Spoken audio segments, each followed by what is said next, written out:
Michelle and Kevin, welcome to the Tiny Interview Show. Thank you. Thank you for Thank you. having us. Great to be. I'm I'm so glad you're here, and I have to start by saying that I tell all the people that Library Lion is one of my favorite children's books, and Michelle knows this. It was in my memoir because as I became a librarian, that was one of the early books that my son brought home, and it just has such a special place in my heart, and I'm sure everyone says this, but I loved knowing that you two were coming back together for Luigi. It was so exciting. I felt like two of my friends were meeting or something. I was just thrilled by the whole thing. So let's start there. Kevin, I was wondering, how did you find out that you would be working with Michelle again?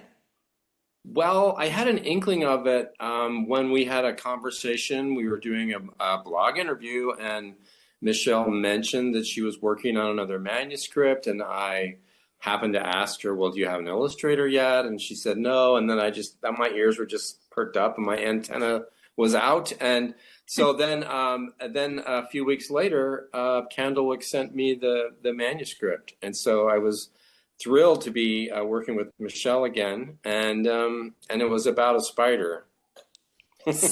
Okay, now this is a perfect place to start, and I'll have one more question for you first because Michelle, I have interviewed before, and we talked about spiders because you were very early in the process with Luigi when we spoke originally about the evil librarian. And so, Kevin, I would like to know, I know that Michelle has feelings about spiders, and her stories about the baby spiders in her car is actually one that will be with me forever.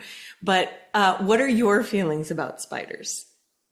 I've had a time over the last few months, weeks, to really examine my feelings about spiders because everyone's asking me that question, and I've come to the conclusion that I'm fascinated by spiders when they're outdoors, and I'm fairly terrified of them when they're indoors.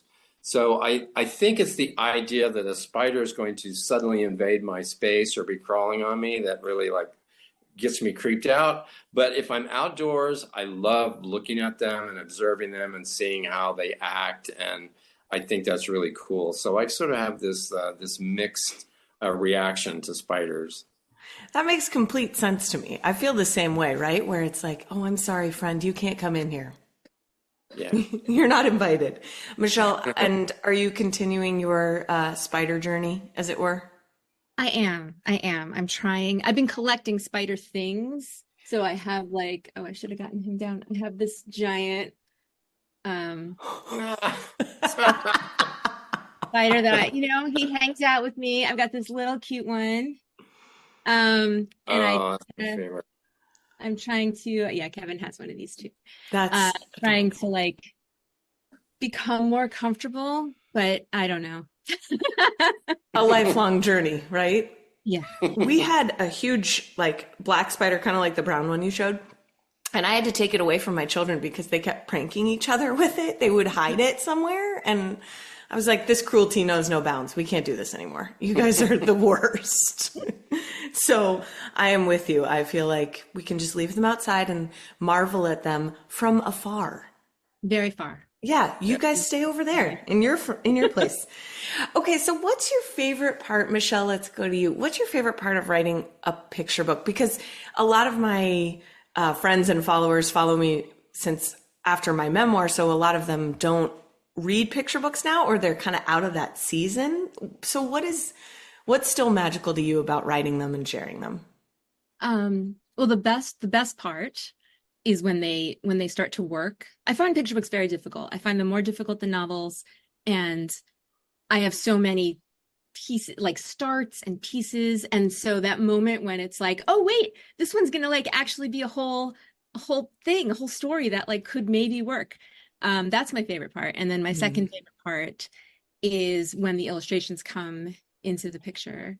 Haha, no pun intended. Um, because of course I have like ideas in my head of what the art is going to look like, but some of your followers might not know that a lot of time, most of the time, I think picture book authors and illustrators don't actually work together. Yes. It's a very separate, strange collaboration, and so it was difficult for me early on, but I have come to now love this part where I just let go of everything I have imagined because I know that the illustrator will come up with something so much better than I could ever have pictured on my own, which of course happened in this book.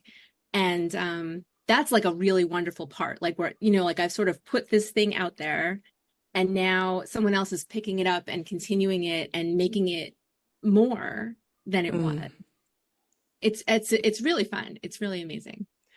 I think that was something that was so new to me, even having read millions of picture books in the library, just to find out how that process works. I find that so fascinating. And you're right, there is a letting go, and that sort of idea, though, that someone can bring it to life in a different way. That's so magical. And I agree with you. I am working on a novel now, and all the kids ask me when I'm working on a picture book, and I was like, I tried, and my agent said it was no good. So I gotta keep working. And you would think that it would be, I mean, people assume that. I think so many people think, oh yeah, I could write a picture book, and it's so challenging. Really hard. Yeah. But keep going. Don't give up. You know, like it just takes Thanks. a while. But, Thanks, buddy. You know, it's been, I think, 9 years since my last picture book. Like it takes me a while to get them right.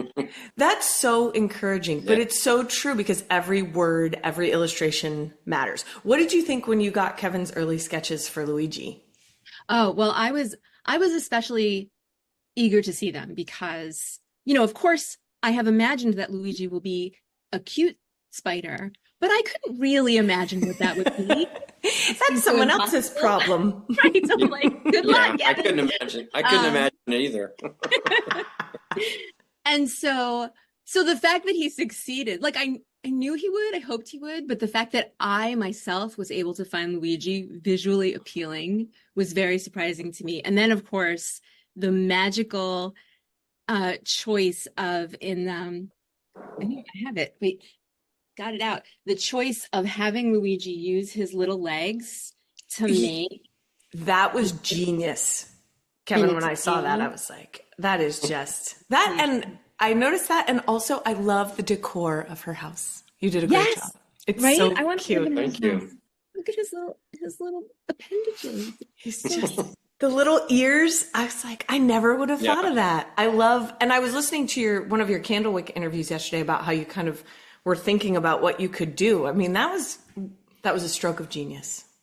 Yeah, well, it was a stroke of desperation too, because I really was thinking, how are we going to change this little spider into a little kitten? Obviously, you know, I was playing around with the legs and that sort of thing, that idea. But again, if you actually count the legs, there's one extra leg, you know, that I really didn't know what to do with it. So in some of these drawings, you'll see just a slight little indication of a fifth leg on this cute little kitten spider thing. It's just a little extra. I love seeing that. And it's so fun, I think, for the kids. I've been reading it aloud at our library and they've just loved it. And it's just I think it has so much of the heart that Library Lion did. And that's a testament to you two and to just the way you work together and what you're creating in the world. So I'm so grateful. Yeah, well, thank you. But, you know, it took a little while before we got that cute little spider. You know, if you could see all the sketches we went through, I was looking at real spiders and I was looking at, you know, I couldn't quite put all the pieces together. And so I would have liked to have been there when Michelle and the editor kept getting the next set of sketches for me. And I can just picture them looking at it, go like, no, it's not cute yet. It's not cute yet. Still spider. It's crazy. It's like, yeah. And so I just kept sending along. And to me, the moment came when I was really sort of frustrated with all of it. Like I'm not getting this spider just right the way it needs to be. So I do what I usually do, which is I go back and I read the manuscript again. I mean, I read the words again. Mm-hmm. And then I just had this thought, you know, put some color down, put a drawing on top of that color, send that off. And that was the one that really became Luigi. So it's more a lesson in perseverance probably than in brilliance of any kind. Well, I mean, so much of that sounds about right. You just keep trying. How do you manage that as the illustrator, kind of having that piece where you're offering up this and then it's rejection in that same sort of form. Like, how do you manage that personally? I've learned to think about it as working with a team, like a group of people. So you have editors and art directors and designers and the author, obviously, and everybody at Candlewick who have done, thousands of books. They're like book experts, and they're all on your team, and they want you to succeed, and they want it to be just great. And so that it's okay for me to throw out stuff to them and then have it bounce back like, no, not quite, keep going. And I just sort of expect that to happen. I think that it's not what most people would imagine, where it's not like you're a baseball player and you're getting up to the plate and you're just going to knock it out like the first time. It's sort of like you're working with a team and you're trying to make this the best book that it can, and eventually it will. Yeah, that's so true. I like to labor under the assumption that I can just go ahead and hit that home run real quick and then be done. So I think I should probably take more of your approach. It might save me some stress. Okay, here is a question for both of you. What is your favorite picture book from your own childhood? Or one. You don't have to pick the favorite, but what is a favorite? Michelle, you want to go first? Sure. One of my definite favorites was still is The Grouchy Ladybug by Eric Carle. Yes. Because he's just not nice. He's not nice. He's very grouchy, and yet the other ladybug is kind to him. He still gets aphids at the end. As you probably know from my books, I like a story that ends happily. Yes. And then also I just found it hilarious that he's approaching all these bigger and bigger animals wanting to get into a fight, and you're not big enough, and he goes on. It was funny, it was heartfelt, it did all the things, it was short. I still can't write that short. Picture books are very long. Well, absolutely. That's such a good book. I love that we're seeing more grouchy characters, because I feel like that was really not as common in that time. We saw some, but did you ever read the Quarreling book, Charlotte Zolotow? It's a good one like that, where everyone in the house is just generally really pissed off. And I like to read it a lot. And I think, oh, this makes me feel seen. It's important to have that stuff in books, because, sometimes we get grouchy in real life. That's shocking, isn't it? I know, but it's so strange. Happens like once a year. Yes. When it's a full moon and everything is aligned poorly, absolutely. I'm the same. My family would tell you that, of course. My children especially, they would say, Mom, she's never grumpy, just rarely. Mm-hmm. Kevin, what about you? I have a couple that came to mind. One is Ferdinand the Bull. Yes. I love the artwork in there. It was just so incredibly gorgeous, the black and white artwork. And then another one, Stone Soup by Marcia Brown. I just loved how all that sort of came together, these characters eventually working together to make this wonderful meal. So I have that memory as a kid. I love black and white illustrations. Yeah. They're so challenging to do, I would imagine. Yes. Well, Robert Lawson had this way of, if you look at his artwork, he had this way of developing edges and textures with just very, very simple lines. Anyway, I still look at that book and marvel at it today. The art's just amazing. Yeah. I was looking at some of your fine art last night also while I was just mildly Google stalking you. And it was so beautiful. You have so many beautiful pieces and you have such a range. I am so impressed with all of the things you do. And Wicked Big Toddler is also in our library and still a favorite. So Thank you. I love seeing it. You have just a diverse, do you enjoy doing different pieces? Does that kind of help you keep fresh? Yeah, it does. I mean, I think that as an artist, I need to have new challenges all the time. So I'm trying not to work in the exact same way that I always have.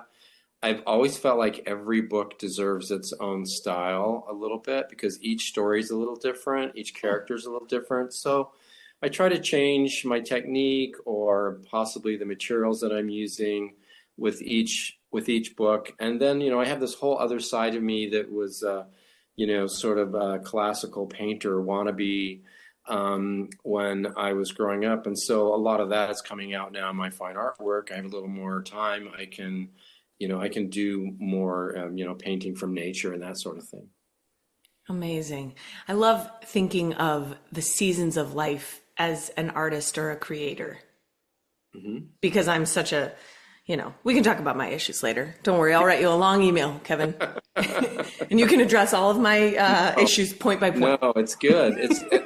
It's good. And I think that sometimes artists think that they have to only do things one way to be, find their niche, Yes. But I look at it like languages. If I can speak 6 or 7 languages, that just gives me the power to reach so many more people. And I try to look at my art as a language that I'm speaking in and learn new languages, try new things.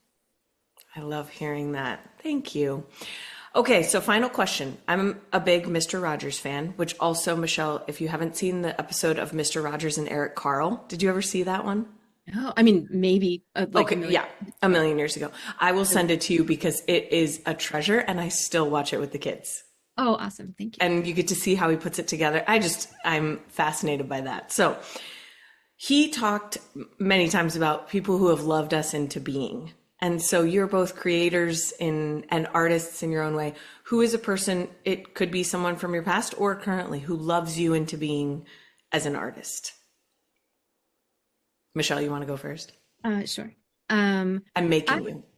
I would have to say my mom.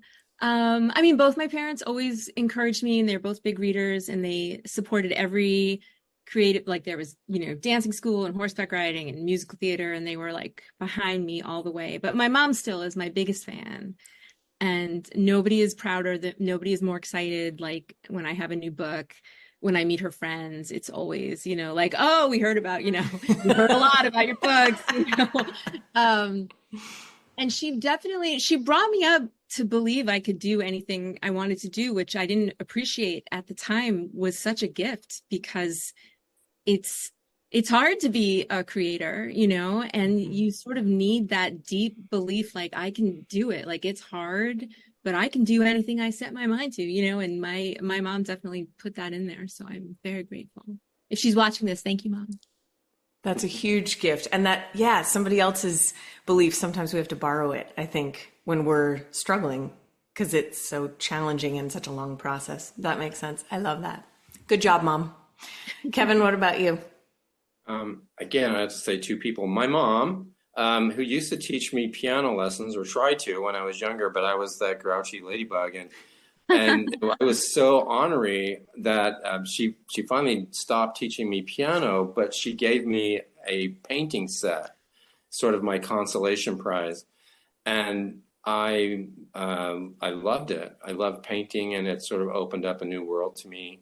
And then I had a 9th grade teacher who was just phenomenal. She taught me all the techniques that I needed to really form a foundation as an artist. And I just learned so much in that 1 year in 9th grade. So that's a shout out to Sherry. Oh, wonderful. Well, I love hearing about that. And just like the picture books, I think picture books are so distilled and they turn on such small moments, and our lives do the same. So I love hearing about those sorts of moments for you guys, and repeated too. Those are the people who have, been in and out of your lives. That's a beautiful thing. So thanks for sharing. All right. Well, I think everyone should know that this interview was scheduled on a dime, that we are all amazingly flexible people who don't have to worry about things like time zones. And I, for one, am very proud of us. And thank you for this time. I have such respect for both of you in your art, but also I don't think there's anything more precious. I mean, it's what keeps me in the library, because those kids drive me batty, especially now in May. But there is nothing more magical than reading to them and seeing their response. And you all are part of that. I think of you every time I pick up one of your books, and LUIGI has just been a joy. So I'm so excited for people to continue to discover it, and congratulations and thank you. Thank you, Julie. Thank Of you very course. much. Of course. And this concludes our tiny interview. Thank you for coming.